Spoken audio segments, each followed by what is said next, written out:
100% एक थोडासा खेद आहे, की जसे की माझी अशी अपेक्षा होती देवेंद्र भाऊ किंवा अजित दादा याच्यावरती काल सांगितलं पाहिजे होता आणि जे 2 दिवस अगोदर राजीनामा घेतला गेलेला आहे माझा कल अपेक्षित होता. जसे की मी फेसबुक वरती पोस्ट टाकलेली आहे, पण काल पण झाला नाही. पण आज 1 बजेपर्यंत एक बजे किंवा 2 बजेपर्यंत 100% महाराष्ट्राला न्याय भेटेल.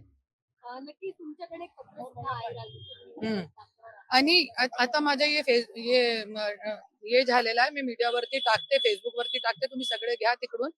आणि हे लोकांची जी क्रूर वृत्ती आहे, मंत्री पदाचा कसा गैरवापर करून गेले 3 वर्ष मला त्रास देत आहे, हे सगळी गोष्ट. आणि पर्लीमध्ये पण आपण बघितलेलं आहे की एक ऍडव्होकेट सोबत मारहाण केली आणि त्यानंतर मृत लोकांचे मतदान करून जसं की हे सब जीत विजय झालेली आहे धनंजय मुंडेची. तो हे सगळ्या बघताना, हे लोकांची क्रूरता बघताना 27/11/2024 रोजी राहुल नार्वेकरजींना, राज्यपाल साहेबांना आणि इलेक्शन कमिशनचे कमिशनरला मी निवेदन दिलेलं आहे की धनंजय मुंडेला शपथ घेऊ देऊ नका, क्योंकि हे खूप क्रूर माणूस आहे, खूप क्रूर वृत्तीचे लोक आहे, घाणेरड्या लोकांना सपोर्ट करताय. पण कोणी माझी ऐकली नाही. पण आज 9 डिसेंबरला संतोष देशमुख हत्या प्रकरण झाला, त्याच्यामध्ये पूर्ण महाराष्ट्राच्या समोर हे लोकांचे जे असली रूप आहे ते लोकांच्या समोर आला. आणि आज ईश्वरची कृपाने मी साक्षात शिवबाबाला मी धन्यवाद मानते की आज सगळ्यांना न्याय मिळाला. पण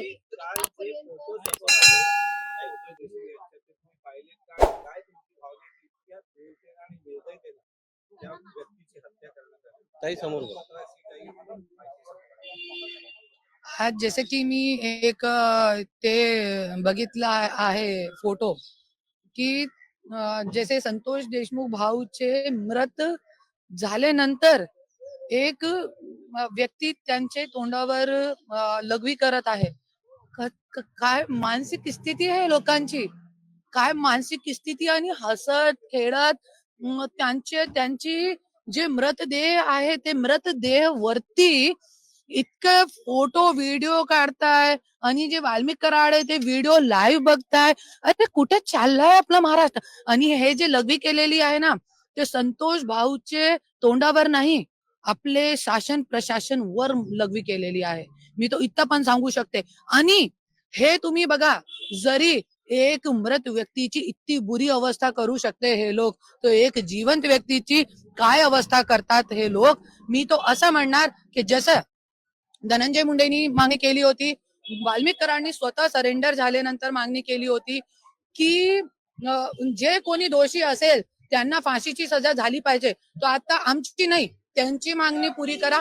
त्यांची मागणी होती की फाशीची सजा झाली पाहिजे संतोष देशमुख भाईचे आरोपीला. आता पूर्ण महाराष्ट्राची मागणी आहे की हे लोकांना फाशीची सजा द्या. आणि माझी स्वतःची एक मागणी असेल याच्यामध्ये, ज्याच्या पूर्ण महाराष्ट्र बघायला पाहिजे की एक मृत व्यक्तीचे तोंडावर लघवी करणारे नीच क्रूर घाणेरड्या लोकांचे तोंडावर पूर्ण जनताचे समोर आणायच्या आणि त्यांचे तोंडावर लघवी करायचं, असं आपल्याला करायचं आहे. काही जर 1 वाजता राजीनामा नाही दिला तर तुमच्या पुढच्या पाऊल काय असणार आहेत? कारण तुम्ही 3 तारखेला पण सांगितलं होतं की ते राजीनामा नाही, 100% आज तुम्हाला मिळेल. मी काल पण 2 दिवसाचा टाइम दिलेला आहे मीडियावरती. बहुतेक आज 100%.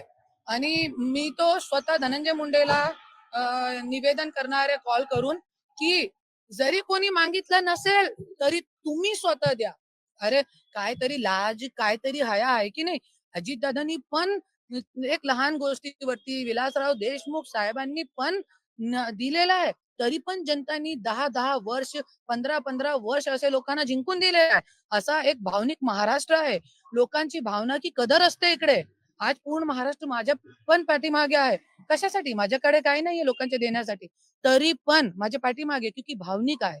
त्याच्यासाठी मी त्यांना पण एक व्हॉट्सअप मेसेज किंवा कॉल करणार आहे 100%. माध्यमांशी संवाद साधताना असं म्हटलं होतं की या एकंदरीत प्रकरणामध्ये सुरुवातीपासून सिंडिकेट किंवा रॅकेट असणार प्रकरण काय? काल मोठा गौप्यस्फोट पाहायला मिळाला की अमानुष छळ होतानाचे मोठे फोटो बाहेर आले. ऐका, ये तो मृत्यू झालेली आहे त्याच्या सगळ्यांच्या समोर आलेला आहे है ना. पण अशी खूप काही गोष्टी आहे, जैसे कि एक गरीब व्यक्ति का, अभी आपका ही कोई प्लॉट खींच ले, आप जिंदगी भर कमा रहे हो, मेहनत कर रहे हो, सुबह सुबह 7 बजे यहाँ आ गए, आपने एक प्लॉट लिया है, वो कोई मंत्री का व्यक्ति खींच ले, आपको कैसा लगेगा? एक ये जो खूप बडा रॅकेट आहे, ये सब लोगों को, ये सगळे लोकांना थांबावं लागेल आपल्याला. आणि याच्यासाठी मला मुख्यमंत्री देवेंद्र साहेबांची भेट पाहिजे. त्यांनी आतापर्यंत मला दिलेली नाही आहे. मी एक मंत्रीची बायको आहे आणि एक पक्षाची अध्यक्षता आहे, तरी पण मला आतापासून मला देवेंद्र साहेबांनी भेट दिली नाही, क्योंकि मला सांगायचं आहे, खूप काही गोष्टी सांगायच्या आहे. हे सगळं जे सिंडिकेट चालू आहे त्याच्याबद्दलही मला सांगायचं. ताई 3 महिन्यांपासून राजीनाम्याची मागणी होती. त्यांच्या बाजूने राजीनाम्या संदर्भात कोणतीही पावलं उचलण्यात आली. हे त्यांना मुख्यमंत्र्यांना भेट द्यावी लागली. म्हणजे त्यांची जवळची व्यक्ती या प्रकरणात सहभागी होती. कसं पाहता त्यांच्या सुरुवातीपासून राजीनाम्याची टोलवाटोली पाहायला मिळाली. 100% जे धनंजय मुंडेला पाठीशी घालण्याचं काम अजितदादा करत आहे, सगळ्यांनी बघितलेलं आहे. आणि आज कुठेतरी फक्त धनंजय मुंडेची सभी दुलमिल नाही होते आता याच्यामध्ये, पूर्ण राष्ट्रवादीचे जे पूर्ण कॅरेक्टर आहे हे लोकांच्या समोर आलेला आहे. जे पाठबळ देताय ना आणि जे पाठीशी घालताय त्यांना, अरे तुम्ही मृत्यू झाल्यानंतर, एक मर्डर झाल्यानंतर तुम्ही त्यांना मंत्रिपदाची शपथ द्यायला लागताय. कुठे चाललाय महाराष्ट्र? तुम्हाला लोकांची काही मनाची, विचाराची काय राहिली नाही. आणि जे पक्ष असता, एक विचार असतो, एक पक्ष जे असताय ना ते विचार असतो, आणि तुम्ही तुमचे विचार कुठे आहे? आणि आज हे फक्त धनंजय मुंडेची याच्यामध्ये इमेज कमी झालेली नाहीये, पूर्ण राष्ट्रवादीची इमेज त्याच्यामध्ये. दादांचे पण हात बांधलेले आहेत एकंदरीत. त्यांचा राजीनामा होत नाहीये किंवा आज होईल आहे, तर यापूर्वी पण 3 महिन्यापासून हे प्रकरण चाललेलं आहे. दादांचे हात कुठे बांधलेले होते या प्रकरणात? 100% बांधलेले होते. धनंजय मुंडेनी दादाचे हात बांधलेले होते. आणि मी खूप मोठी मोठी बात करते, कशाला मी करू शकते, क्योंकि 27 वर्ष घरामध्ये बघितलेलं आहे. आणि जे बघितलेलं आहे तेच मी मीडिया समोर बोलते, लोकांच्या समोर बोलते. आणि जे धनंजय मुंडे आहे ते अजितदादा गट नसून धनंजय मुंडे गट आहे, त्याच्यासाठी हात बांधलेले आहे. मुख्यमंत्री आणि उपमुख्यमंत्री पाठीशी घालत होते का सुरुवातीपासून या प्रकरणात? मला असं नाही वाटत देवेंद्रजी त्यांना पाठीशी घालता, मला असं नाही वाटत. क्योंकि आज तुम्ही बघू शकता, त्यांची जरी इच्छा नसली होती, देवेंद्र भाऊची, सीएम साहेबांची जरी ये इच्छा नसली होती, तो आज वाल्मिक कराडका नाव आला नसला होता.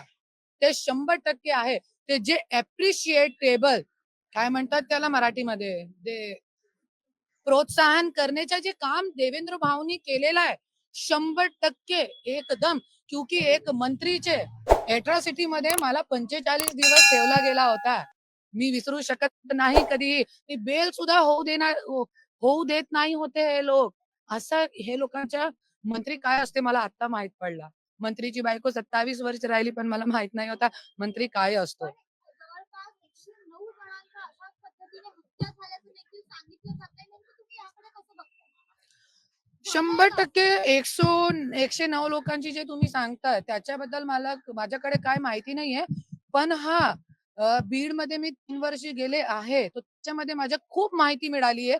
जसे माझ्याकडे रेकॉर्डिंग आहे, 1 वाजता कोणी मला कॉल करून सांगितलेलं आहे की पूर्ण रेकॉर्डिंग आहे माझ्याकडे. मी पूर्ण देवेंद्र फडणवीस साहेबांना देणार आहे की मला असं खोट्या केसमध्ये टाकलाय वाल्मिक कराडनी, धनंजय मुंडेनी.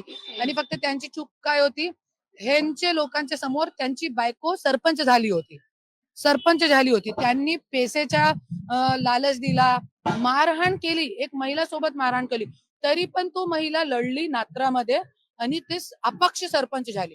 त्याच्यासाठी त्यांचे नवऱ्याला अॅट्रॉसिटी केसमध्ये टाकला. मला कॉल आला रात्री 1 वाजता. मी सांगितलं त्यांना, तुम्ही घाबरू नका, मी बघते. आणि त्यांनी कशी, आणि काही लोकांची जमीन खाल्ली आहे. कोर्टाची ऑर्डर असून कोर्टाची ऑर्डर सुद्धा मानत नाही होते हे लोक. माझ्याकडे पुरावे आहे. एक मुलगा ज्याची अंबाजोगाईमध्ये जमीन खाल्ली आहे, कोर्टाची ऑर्डर असताना पोलीस, गुंड लोक तिकडे जायचं आणि त्या लोकांना प्रेशराईज करायचं. आता जे मी सांगितलं त्यांनी केला आणि त्याला न्याय मिळाला.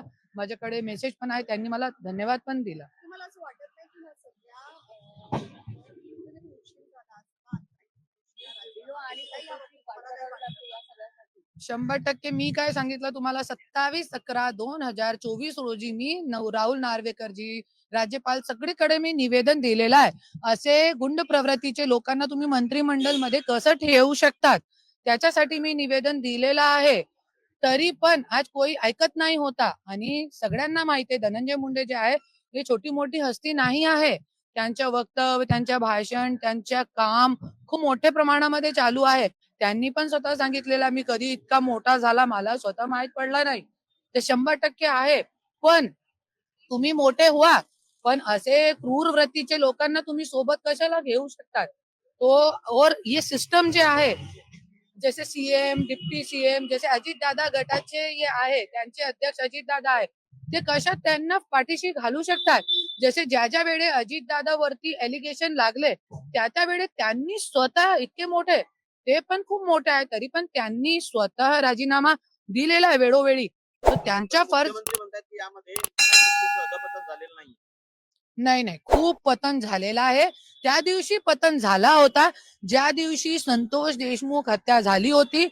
दुसरे दिवशी लगेच धनंजय मुंडेला राजीनामा द्यायला पाहिजे होता, पण दिला नाही. तो नैतिकतेचा पतन त्या दिवशीच झाला. आणि नैतिकता जे आहे त्या दिवशी धनंजय मुंडे मध्ये राहिली नाही होती. आणि मी तो बोलते ये शासनामध्ये नैतिकता राहिली नाही होती. ज्या वेळे एक नवरेने स्वतःची बायकोची गाडीमध्ये रिव्हॉल्वर ठेवली होती आणि तिला जेलमध्ये टाकला होता. आणि भारताचा इतिहास आहे, पहिल्यांदा कोई नवरेने स्वतःची बायकोला जेलमध्ये टाकण्याच्या घाणेरडा कृत्य केला होता. त्या दिवशी नैतिकता गेली होती, मी तो असं म्हणणार. आणि नैतिकता तो आहेच नाही. जरी नैतिकता होती तर 3 महिने जन आंदोलन, अरे 2 दिवसापूर्वी त्यांचे लोक काय टाकताय? 2 दिवसापूर्वी बाप तो बाप रहेगा मर्डर झाले नंतर काय टाकताय हे लोकांचे गुंड गँग लोक जो बाहेर आहे? बाप तो बाप रहेगा. तुम्हाला माहितीये बीड मध्ये मी होती त्यावेळे, ठाण्याचे समोर काय बॅनर लावते, वाल्मिक कराडचा फोटो लावून हे लिहिला होता त्याच्यावरती, बाप तो बाप रहेगा. अरे तुम्ही बाप असेल आणि मी पण अम्मा असेल, मी पण अम्मा आहे. हे कुठेतरी थांबायला पाहिजे हे लोकांची गुंडा. आणि 2 दिवस अगोदर मी व्हिडिओ सेव्ह केलेला आहे. सगळ्यांच्या पोस्ट वरती काय आहे माहिती आहे तुम्हाला? हे लोकांना असं वाटत होता की चार्जेस सीट झाले तर त्यांना सुटका मिळणार वाल्मिक कराडला. तर त्यांनी काय टाकलेलं, गाडीवरच्या ताफा ताफा ताफा आणि आपला बोस विठ्ठल. अरे कशाचा विठ्ठल? अशा विठ्ठल, हा असा कशा तुम्ही विठ्ठल म्हणू शकता? कशी वृत्ती आहे हे लोकांची? आणि तुम्ही असं टाकताय 2 दिवशी अगोदर चार्जशीट सबमिट होले अगोदर हे लोकांनी काय टाकलंय की आमच्या ये बॉस येणार आहे 2 दिवसामध्ये आणि सगळ्यांना मजा चाखवणार आहे. अरे आता काय मजा चाखवणार आहे तुम्ही? काय मजा चाखवणार आहे? त्या पूर्ण महाराष्ट्राला तुम्ही मारणार आहे का? असं संतोष देशमुख भाऊ सारी का? तो हे सगळं खूप माज आहे लोकांच्या. आणि हे सगळं जे राजीनामा आहे हे नैतिकताच्या आधारावर धनंजय मुंडेला द्यायला पाहिजे होता. परत जनता जरी दिला होता नैतिकताच्या आधारावर, 100% नैतिकतेचा खून झालेला याच्यामध्ये. करुणाताई, शेवटचा प्रश्न असेल ना, एकंदरीतच आपण बघतो की त्या पोरगी प्रकरणामध्ये धनंजय मुंडे असं म्हणतायत त्यांनी परत पिटिशन घेतलंय पोरगीच्या अनुषंगानं. त्यांचं म्हणणं असं आहे की माझी अधिकृत पत्नी ही राजश्री मुंडे आहे, करुणा मुंडे नाही. माझं लग्न झालेलं नाहीये त्यांच्यासोबत. ऐका, वो अगोदर पासून पहिल्या दिवसापासून 21 मध्ये ज्या वेळे हे सगळ्यांच्या लोकांच्या समोर आली आहे बात, त्यावेळेपासून तो असंच म्हणताय. पण माझ्याकडे पूर्ण पुरावे आहे, मी मीडियावरती टाकू शकतो. जरी तुम्हाला टाइम असेल तर तुम्ही परत या, मी पूर्ण पुरावे तुम्हाला देते. आणि धनंजय मुंडेंनी एक मानहानीचा दावा केला होता, सगळ्यांना माहिती आहे. ते मानहानीचा दावा हायकोर्टामध्ये केला होता आणि त्याच्यामध्ये 2 कोटीची मागणी माझ्याकडून केली होती. आणि त्याच्यामध्येही एक माझ्यासोबत ते ओबेराय हॉटेलमध्ये तैलाराम आणि जज समोर आमच्या 5 महिने मीडिएशन चालला. त्याच्यामध्ये त्यांनी मला 50 कोटीची ऑफर दिली. 10 कोटी कोर्टामध्ये सगळ्या ऑन रेकॉर्ड मी देणार आहे आणि 40 कोटी तुला केस देणार आहे. पण त्याच्यामध्ये ते कन्सर्न टर्म मध्ये मी साईन केली, क्योंकि माझ्या मुलाबाळांना पण उचलून नेऊन गेले होते. सगळ्यांना माहिती आहे, सगळे कंप्लेंट पण माझी आहे. तो मुलाबाळांना आणण्यासाठी मी साईन केली होती ते कन्सर्न टर्म वरती. माझी किस्मत खूप चांगली आहे. ते कन्सर्न टर्म कोर्टामध्ये आहे. 3 कोटीची डीडी तिकडे जमा आहे. तुम्ही पूर्ण रेकॉर्ड काढू शकता, मीडियावरती देऊ शकता. हर औरत पैसे की भूखी नहीं होती है और करुणा मुंडे तो बिल्कुल भी नहीं है. 50 कोटीला लात मारणारी एकमेक महिला करुणा मुंडे आहे. आणि त्यानंतर त्याच्यामध्ये तुम्ही डिफॉर्मेशनचा केस करताय बघा, आणि त्या केसमध्ये त्यांनी स्वतः लिहून दिलेला आहे 98 पासून आम्ही सोबत आहे, 98 पासून. आणि राजश्री त्यांच्या जीवनामध्ये कधी आली आहे? 2001 मध्ये. तो तुम्ही स्वतः बघू शकता धनंजय मुंडे किती झूट, किती खोटाळा व्यक्ती आहे. पूर्ण महाराष्ट्र बघतोय आणि पूर्ण पेपर पुरावे माझ्याकडे आहे. आज जर राजीनामा होतोय मुंडेंचा, तर समाधानी असाल? मी समाधानी नाही आहे. तरी पण मी समाधानी नाही आहे. मला ते राजीनामा बघा, ते राजीनाम्याचे माझ्या काय लेणं घेणं नाही होता. पण हे क्रूर वृत्ती जो आहे, जे क्रूर वृत्तीला हे लोक पाठबळ देत आहेत, त्याच्या सोबत माझी दुश्मनी आहे. आणि जे माझी मागणी आहे ते राजीनामा तो होणारच आहे 100%. त्याच्यामध्ये काय गैरबदल नाहीये. 100% राजीनामा होणार आहे. पण माझी जे मागणी आहे, मेन मागणी, हे लोकांनी जे मागणी केली फाशीची सजा झाली पाहिजे, ते आमची मेन मागणी. ठीक आहे.